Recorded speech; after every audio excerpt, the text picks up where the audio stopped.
Rolling. Are we rolling? Yeah. Yes, sir. Let's talk about December 1951.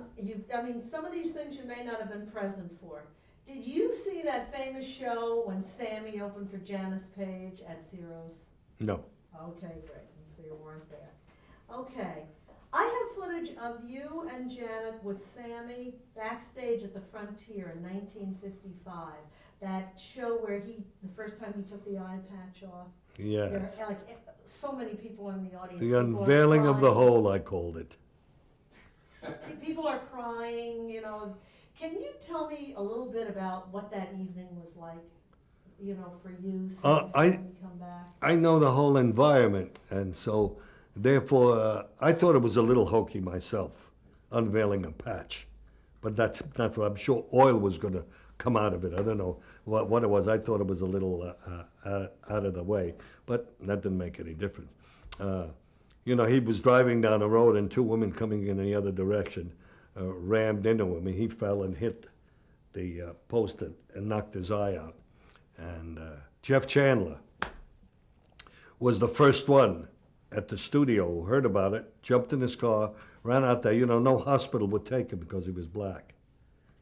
And they put him out in a hallway in this other hospital.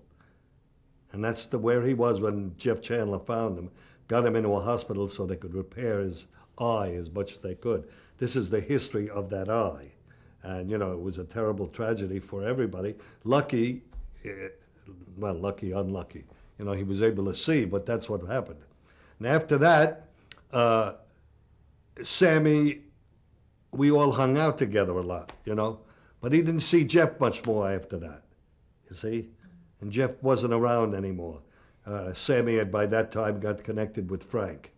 So that's where the change was. So we took that patch off and people carried on and cried. I wasn't as moved by that experience, and it has nothing to do with me or anything. It's just that I didn't like it. His mom told me that, you know, she was a barmaid at the Club Harlem in Atlantic City, baby, his biological mother. And she lives in New York near me. She just turned 93. And she said that when she went out to the hospital to see Sammy, she walked in the room and there was Frank, like in charge of everything, taking care of everything. And she told me that after that, Frank got him, I think, Judy's house, so that he could live, you know, in a part of... Yes, well, I knew that transition occurred right around that time. How much more of that I didn't know. Exactly. Let me ask you, staying on Sammy, you had a lot to do with Kennedy's campaign, and there were a lot of stories about Sammy being heckled. Janet told me that one of the saddest things was when the reception he got in Monaco, when he went to entertain there. Were you witness to any of that? I mean, how real was that you'd all turn out for something and there would be some heckler in the crowd? I never ran across it. You never ran across it? Never ran across anything. Okay. All I could feel was the ebullience and the joy of people seeing us there. Never heard heckling, but then I don't hear too good, so. Okay. Do you remember the first time that you were approached about helping with Kennedy's campaign, introducing him to the Hollywood crowd? Well, I didn't introduce anybody to anybody. I knew the president and his father very well. I knew Joe Kennedy more than I knew anybody. And I met Joe Kennedy when I used to go to New York City, and we'd go to the Biltmore Baths together. And the father would invite me down to this place, and there were all the Democratic, what did you call those guys? The Democratic muscle men, tigers. You know, we'd all sit around with towels wrapped around our waist. There were these corpulent, heavy guys, Joe Kennedy and me, thin as a rail. And I was privy to all of the stuff that went on with these people. It was thrilling to see these 50 and 60-year-old men who were then looked like 80 and 90, who had been the heart of Tammany, New York, of that whole environment. It was thrilling to see where the hands of power were and to see how delicate and gentle and amusing and tough all of these guys were. And that's my introduction to the Kennedys. Joe Kennedy made an effort to see me because he thought I was the handsomest kid he ever saw, and could get him girls anytime I wanted. Well, you were, there's no doubt about that. So that's what we did. You know, I mean, I didn't get him girls, but we hung out together, and it was through him and through his son-in-law, Peter Lawford, who I knew in L.A., but I didn't know him that well. He was under contract to MGM. I think my wife was under contract, whoever she was, to MGM at the time. So I got to know Peter Lawford. And then through the family, I got to meet Bob, and then finally the president. And I got to know the families as well. Bob Kennedy and I were the same age, so we had a lot more in common than the brother who was older. But they were an engaging, charming, and wonderful family, and I remember them with all great affection, every one of them, you know. And I was a very loyal person to them, not because they were Democrats so much, but because I could see the great affection of that family. I had come from a very small family. I had a brother who was killed when I was 12. He was 9, hit by a truck, and left my mother and father just abjectly out of it. You know, they'd come from Hungary, and it was like they were still living in Hungary. So I had no home life. I had a street life. You know, my parents were frightened to death of what America meant and was. So for me to meet an American family and to be taken in by them like they did with me was really a thrilling experience. And when I say taken in by me... You also turned your home over to them. I have tons of photographs taken at your home with Frank there and, you know, getting all the local ladies. Well, that's just what we would do, you know, at that particular time.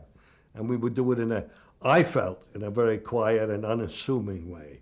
You know, I wasn't doing it I never did anything for publicity. And I certainly didn't do any of that one.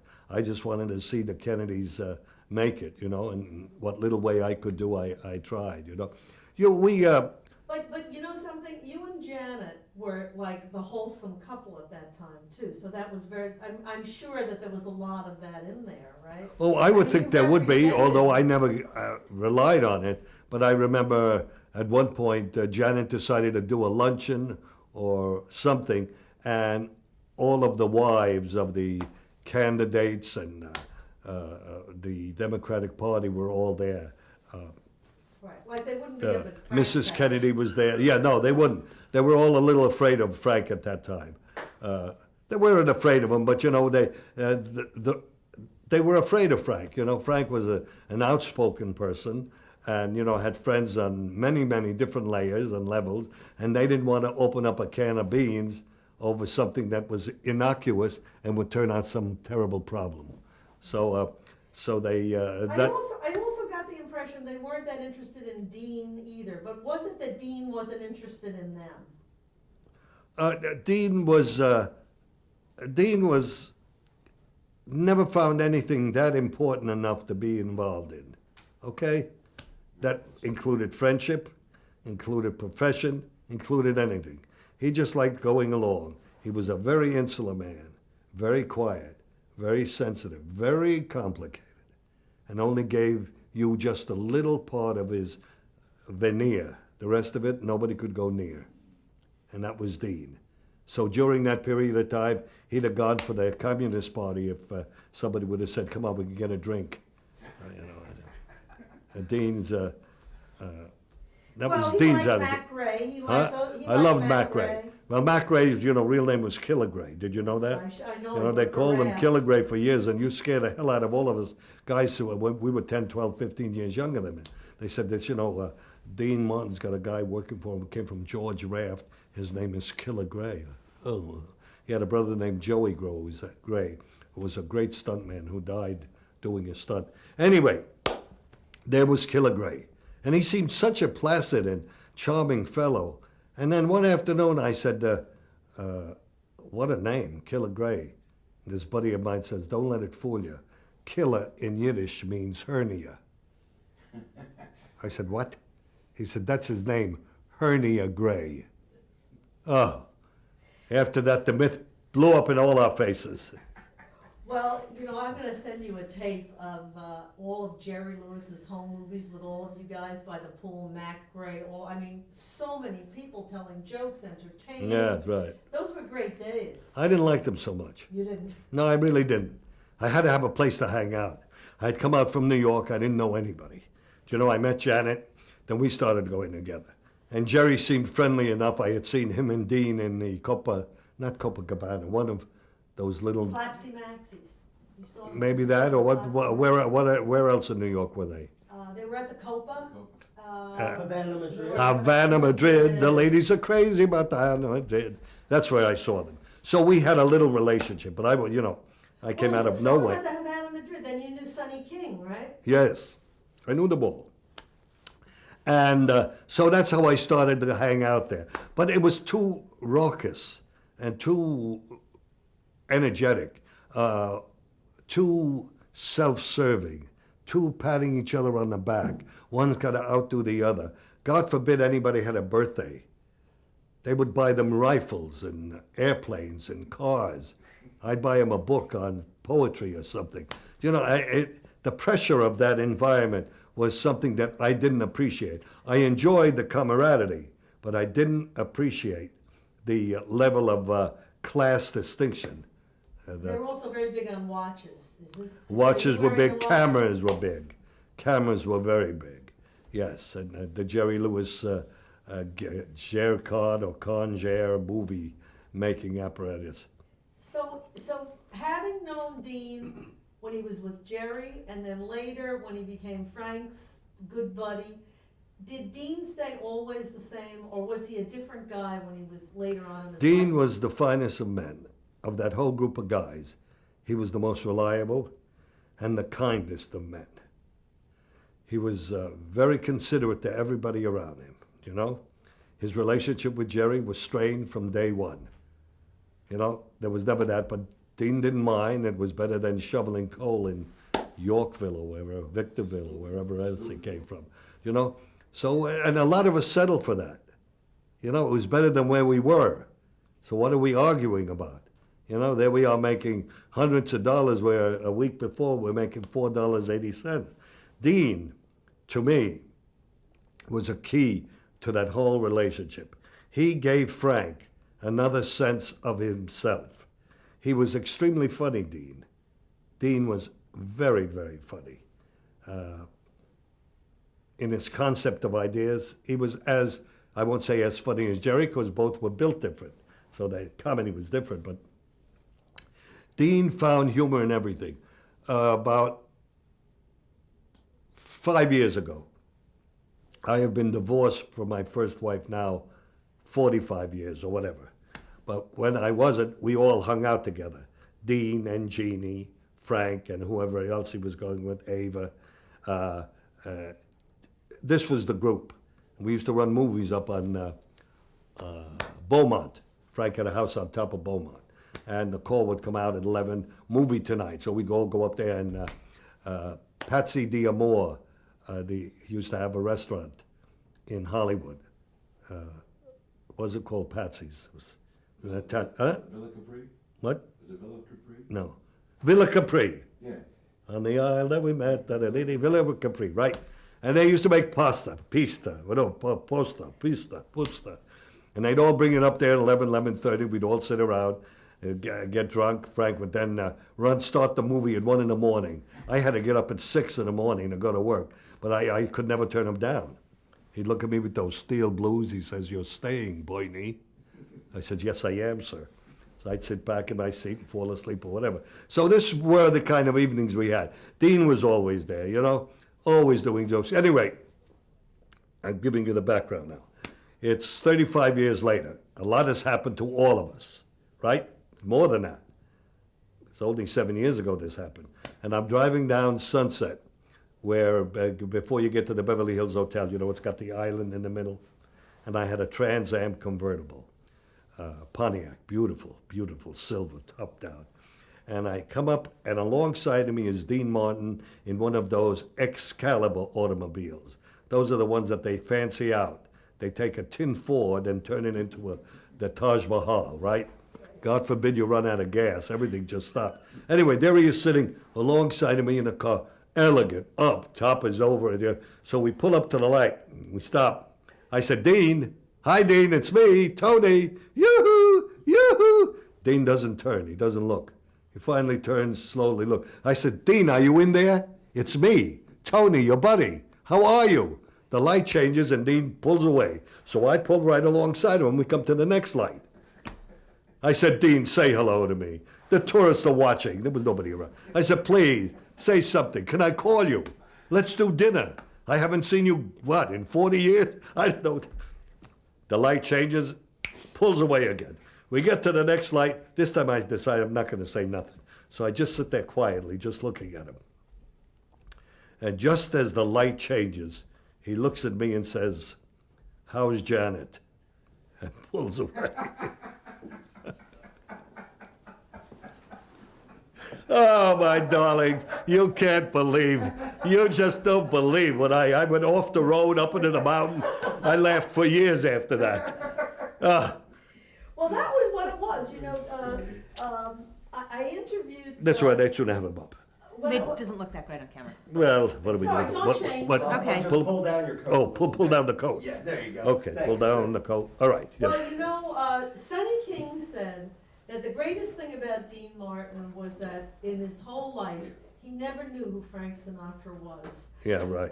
That Frank was fascinated by Dean's arrogance. He said that. Yeah, well, he thought it was arrogance. It wasn't, it was ignorance. Dean just didn't expose himself. He could, but he didn't want to. But you For know, what? but- Why should he expose himself to the vicissitudes of Jerry Lewis or the business or MCA or working the sands? He didn't like that. He just wanted to be left alone, play golf, drink a little bit, you know, schmooze. Exactly. That's the kind of a guy he was, and that's why he was so loved by all of us, you know? And there were only a few of us, you know, dear woman. We didn't like the name Rat Pack. Fuck 'em. I hated it, and so did Frank, so did Sammy. All of us hated it. That we were named by the intelligentsia of New York City, the Aryan population of the far right. Here we were, all children of immigrants. Hungarian immigrants, Italian immigrants. Sammy, being black, was an immigrant, whatever he was. Joey Bishop, Russian immigrants. Peter Lawford, an immigrant's immigrant. You know, we were not Americans in that classic style, and the war was over. And all the Americans that were in movies up to that point with crew cuts and T-shirts that said Georgia University and played all the good guys, those days were over. The war had changed it all. Nobody knew it, but we did. So we got in the movies. So here we were hanging out together. We liked each other a lot. And the next thing I know, I hear this word, Rat Pack. How vulgar. I'll tell you another thing. There were no women in the Rat Pack. You follow me? No women. This was an exclusive men's club of 4 or 5 guys. Other guys would filter in with Frank, wherever they were, Chicago, wherever he was working. They'd come around and hang out with him. They were comedians, other singers. Tony Bennett would show up. Vic Damone, he was so naive, Vic. Every time he looked at me sing, how you doing, Vic? And I'm here today, standing next to you. And that was our joke about him. Every time we'd all meet, Frank, me, or whatever. Nat King Cole was part of that too. He would join us. You know, what a charming, intelligent man. I mean, I won't say with the exception of me, but I don't want to slap myself on the back, but I do at the same time. These were intelligent, articulate, very successful men in our profession. We weren't ding-dongs. We weren't guys that show up for the weekend, that was the end of it, you know? But Hedda Hopper loved the idea that we were Rat Packers, and Luella Parsons, and Sheila Graham, and Rona Barrett. Oh, they quivered at the thought of rats running around in their apartments. But the audiences loved it, and it didn't matter. You know, I think that the audiences wanted to be one of you. I think Well, they loved it. They loved that whole ambiance. I never got on stage with those guys. Peter Lawford did. I never did. I'd be in the audience. They'd introduce me. Each guy would introduce me. Frank would say, we got my pal Tony. Bernie, get up, Bernie. So I get up there and say, thank you. Sammy says, wait a minute. Let me introduce him. So then Sammy would introduce me. Dean get up, he says, none of you guys know him like I know him. So then Dean would introduce me. I mean, it was too amusing. You know, it was too amusing. But when they did the Sand Show in January of Yes. 1960, Dean makes the comment about Some Like It Hot. But see, you are in a whole other league in that year than My they dear are. and Sam, you brought it up, and I'd like to tell you. My agent was Lou Wasserman. All the other guys' agents were William Morris, okay? So the William Morris agency organized a lot of those jobs because Frank Sinatra was the titular, if that's the word, head of that group of guys. So when Frank says, I'm going to make a movie, Sergeants 3, I want so-and-so, so-and-so, so-and-so, so-and-so, so-and-so, and so-and-so in the movie. Now, these guys were never major players, so automatically they got in the movies, you know? I was a major player. Lou said, no, Tony's not going to play Sergeants 3. He's not going to play Magnificent 7. He's not one of the crowd. Well, he's right, don't you think? Well, I felt that, but you see, that never affected Frank or me or the guys. Us working together had nothing to do with the fact that we loved each other. We enjoyed each other. We enjoyed that we were immigrants. We enjoyed the idea that we had a kind of a harder, maybe tougher veneer than the other guys around us, you know. There was a little bite to it. And that's why we liked hanging out with each other. And, you know, this was over a period of, well, let's see, I got in 48. It was starting in, Frank and I met very early, 49 or 50. Then from 50 on, right through the 50s, right through Some Like It Hot to the early 60s, we kind of reacted to each other. You know, What was it like to be in London with Frank and Ava in 19... well, I was on that trip. It was the British playing fields of Britain, Prince Philip, favorite charity, and they organized a handful of us to fly over there for the benefit for Prince Philip. The British playing fields of England, it was called. And they flew us over in a TWA Constellation, which took 10 hours from LA to New York and another 14 hours from New York to London. That's a long schlep. They had beds you could sleep in. Rhonda Fleming was on the flight. Jimmy McHugh was. Frank, Ava, myself, Janet, a handful of other people. Okay? We arrived. They put us up at a hotel called the Washington Hotel. We are just wasted and wiped out. I mean, that's a lot of flying. And the next day, they gave us a part of the day off. The next day, they wanted a photo shoot. So we all kind of pulled ourselves together and got down. Frank was a little slow in getting himself together. And as he came down the steps to join us with Ava, was it Ava? Yeah. They were brutal to him, those British bums. Well, the Mr. Sinatra finally has agreed to join us. Well, welcome. Shall we get you a throne? I mean, the things they said to him. And that was when things were tough for him. You know? We had just made a movie with him. What was my friend's name? Jeff Chandler and I, called Meet Danny Wilson. That was a movie that he made at Universal. Just right when things started to rumble a little bit. And so we played an audience watching him in that movie. And so there we are. We fly, and the way these guys treated Frank in those days was horrible. I could understand everything, every reason why Frank would be so recalcitrant, if that's the word, angry, pissed off. You know, it was all obvious. Yeah. These people treated him like shit. And I gave him so many marks in those days. I mean, really, I just, you know, I could see how lonely he was, how desperate he was, and Ava extending herself and helping him during that period of time. You know, I had seen Frank with a number of women, as he had seen me with a number of women. And you can judge a man by the way he behaves with his woman. Frank was always a gentleman, whoever he was with. And you paid a heavy price for Ava. Huh? He paid a heavy price for Ava. Well, he certainly did. But who's telling you what prices and what they cost in those days? They used to have free lunch. Right? You walk in a bar, and if you were clever, you got a sandwich and a beer, and out of there, and you were only 4 years old. So, Right. But you know, the beautiful thing about Sinatra is that even when he was at his lowest, he still wouldn't record Mitch Miller make Never, the dog never, bark. no. He always had a sense of who he was. And they told me in Atlantic City that when he was really at his lowest, he stayed down there with Skinny D'Amato, his old buddy. right. And Skinny went out and bought him a gold watch and said, Frank, you're gonna come back bigger than ever. Those guys never abandoned him. Never. He was never abandoned. He was never abandoned by me, Jeff Chandler. I give you a half a dozen guys in town. Because we didn't deal on that level. You know, we didn't want to deal on that level.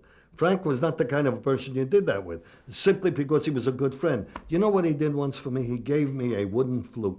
I was playing the flute from a movie called Sweet Smell of Success. Paul Horn taught me to play the flute. So they bought me a silver nickel flute, not a nickel, but made of nickel, a Haynes nickel flute. Then I graduated to a Haynes silver flute.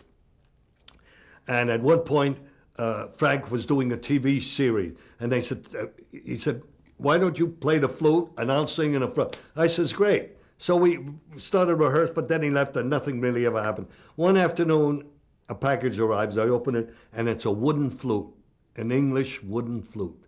The most beautiful instrument I've ever seen. From Frank, a beau geste, without saying, here's for you, from me to you, nothing. Shows you the kind of man. And forget about the flute, although the flute is the symbol of it. It just shows you what a friend he is. He used to call me Boynie, and I used to call him Francis. And so we had a nice special relationship. But listen, Well, you know what's wonderful about all of you is that I researched all of you. Considering none of you had any benefits of education, all of you came from as you say, the immigrant background. You never ever became up here and the audience down here. You were always perceived, all of you. Well, we all learned that from Frank. You know, Frank was the teacher of us all.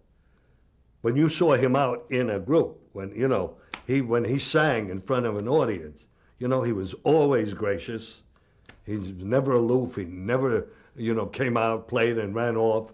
A handful of people that used to do that, but not Frank. Frank never did.